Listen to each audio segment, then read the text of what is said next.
It's a new week, which means it's time for a new Monday Musing with Left of Lansing's Pat Johnston. Muse away, Pat.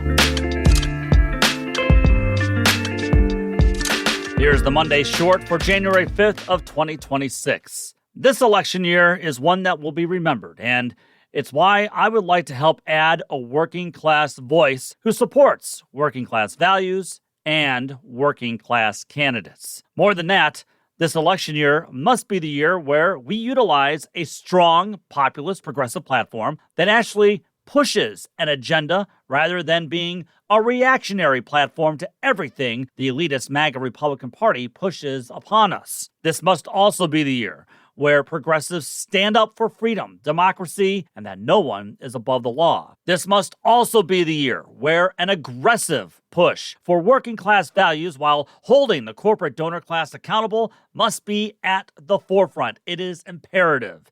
And it must be the year where we select strong Democrats to represent working class values, marginalized citizens, and common decency. It must be the year where progressives show the way on how to fight against authoritarianism at home and corporate American imperialism abroad. It must be the year where the revolving door of corporate lobbying and government work is stopped.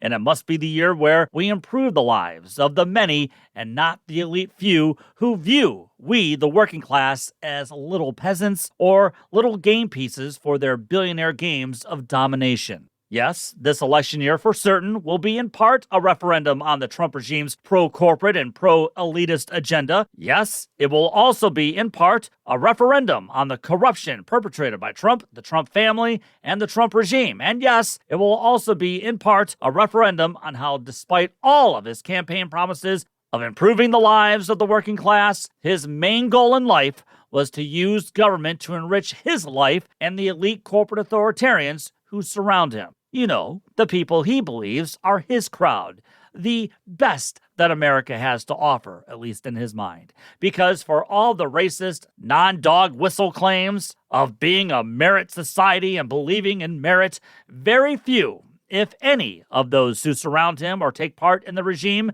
have enough merit to hold those positions of power. They are completely unqualified. But you see, that kind of language isn't new in American society and American history, and it's just a way to ensure the right kinds of people run our government. You know, the white kind. But this election year will also be about finding leaders to offer a different vision, a different voice, and a different tone, and a different leadership to pull us out of this mix of corporate, white, Christian, nationalistic authoritarianism. Just voting for someone because they have a D next to their name isn't enough. I mean, we only have to look at certain people like Pennsylvania Senator John Fetterman to know that to be the case. We need strong, progressive Democrats to advocate for real working class change and who will present a coherent message to push for this kind of working class change. When New York City Mayor Zohran Mamdani proclaimed that he's a democratic socialist who will govern like a democratic socialist, that electrified millions who've been waiting for someone in the Democratic Party to advocate for real change rather than saying they'd fight to protect MAGA Republicans from tearing down the working class, such as, forcing millions of Americans to experience rising healthcare insurance costs. I mean, even those who don't necessarily agree with his policies see Mamdani's working class messaging and agenda resonating with millions of Americans who realize that not only did MAGA Republicans never care about them, but that establishment Democrats cared more about their own power than working class power.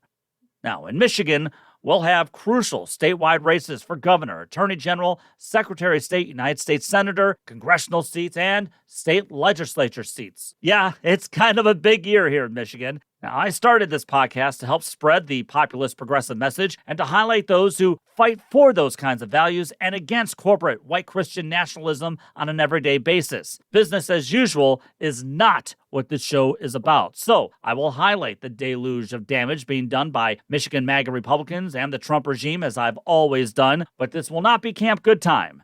I'm not a blue no matter who kind of a guy, and because progressives have the ability to not act like the MAGA cult, I will not hesitate to call out when I see Democrats doing wrong and not supporting the working class. That means I will not reel in my thoughts on when I think a certain Democrat is pushing for or advocating for the wrong politics and the wrong policies on the campaign trail. Now, if you've listened to the show, you've probably surmised by now that I'm not a big fan of Democratic Congresswoman Haley Stevens, who's running to become Michigan's next senator. Stevens, of course, is running in the Democratic primary against progressive Democrat Dr. Abdul Al-Sayed and Democratic State Representative Mallory McMorrow. Now, sure, I agree with Stevens, I'm going to guess more than I disagree on some of the issues, but I cannot overlook her devotion towards the American-Israeli Political Action Committee, known as AIPAC, while a homicidal right-wing maniac leader in Israel commits genocide on the Palestinian people. And I refuse to overlook her devotion to that failed D.C. Democratic Party leadership, which is why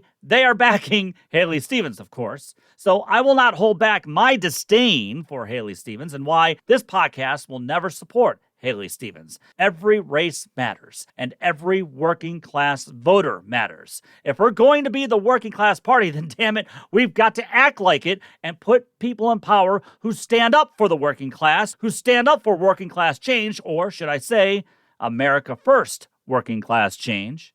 This year, I will talk with many different progressives who are running for something, advocating for bold progressive change, or who are covering how corporate white nationalist authoritarianism is damaging the working class and this country. And of course, I'll offer my takes, feelings, and opinions on a range of subjects as always, since this is really the first time since I left corporate terrestrial radio that I get to really say what I feel and think without facing repercussions from corporate bosses. I hope that you agree with me most of the time, but I hope that even if you don't agree with me, you can see where I'm coming from and why I'm saying what I'm saying. And of course, if you have different opinions and think that I'm way off base, please email me, leftoflansing@gmail.com, and I'll share those viewpoints with the listeners. Look, this is going to be another tough year for certain. Just because the calendar flipped doesn't mean things will get magically better, as we witnessed the Trump regime's attacking of Venezuela. That's making this Gen X voice have flashbacks of the Iraq War. But I hope this platform will help many of you realize you're not alone and that there are many others out there who are working hard not to just defeat MAGA republicanism and to return to this mythic normalcy, but to press forward with an aggressive working class agenda to make this a more perfect union. Because in the end, this is about taking the battle to them being the establishment.